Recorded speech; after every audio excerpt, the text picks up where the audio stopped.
पूर्वांचल के इलाके में समय से पूर्व यानी वक्त से पहले तेज और मूसलाधार बारिश होने के नतीजे में, तेज हवाओं के चलने के नतीजे में वहां के मक्का किसानों की तकदीर पे पानी फिर गया है।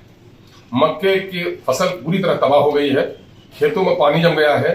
जो बाद को लगाए गए मक्के हैं उसके पौधे मर रहे हैं, अभी उसमें दाना भी नहीं आया है। और एक एक एकड़ में किसानों का 50,000 रुपए से ज्यादा का खर्च हो रहा है। और एक ही फसल है पूरे बिहार में, उस हल्के में कैश क्रॉप के तौर पर, जिससे किसानों की थोड़ी बहुत आमदनी हो जाती थी। क्योंकि उस इलाके में जूट की खेती तबाह हो गई है, धान की खेती तबाह हो गई है, गेहूं की खेती नहीं हो पा रही है। एक ही उम्मीद की फसल उनकी जो है मक्के की खेती, वो पूरी तरह तबाह हो गई है। और ऐसे वक्त में इन मुसीबत ज़दा किसानों की खबरगिरी अब तक शुरू नहीं की है बिहार गवर्नमेंट ने।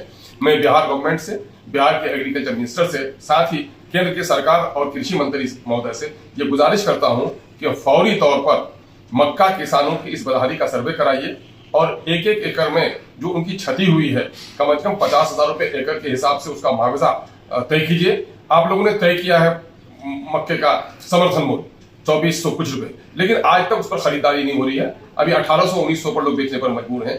दूसरी तरफ चूंकि मक्का ही एक मुख्य फसल होकर गया सीमांचल में और बिहार के दूसरे इलाके में, मक्का किसानों को फसल बीज सही कीमत पर मिलनी चाहिए। 500-700 रुपए किलो बीज खरीदते हैं, वो मक्का खरीदते हैं आप 20 रुपए किलो, 18 रुपए किलो, और फसल जब दाम उसका बीज है 500-700 रुपए किलो लेते हैं। ये बड़ा मसला है।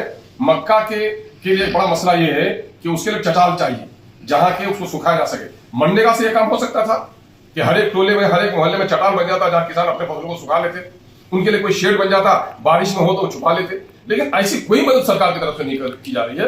पूरी खेती लोग राम भरोसे कर रहे हैं। और इथेनॉल में इस वक्त मक्के की शदीद जरूरत है और बिहार गवर्नमेंट को बड़ी आमदनी हो रही है उससे, लेकिन न जाने क्यों मक्का के किसानों पर सरकार फौरी तौर पर तवज्जो नहीं दे रही है। मैं बिहार सरकार से, माननीय मुख्यमंत्री जी कहते हैं अक्सर कि साहब राजकोष पर सबसे पहला अधिकार है वो आपदा पीड़ितों का है। किसानों की तकदीर बढ़ रही है, इससे बड़ा आपदा क्या होगा। आपदा विभाग को एक्टिव कीजिए और फौरी तौर पर हमारे किसानों के क्षति का सर्वे कराकर उनको माकूल मुआवजा देने की सरकार बंदोबस्त करे। मैं ये गुहार केंद्र की सरकार से भी और बिहार के सरकार से भी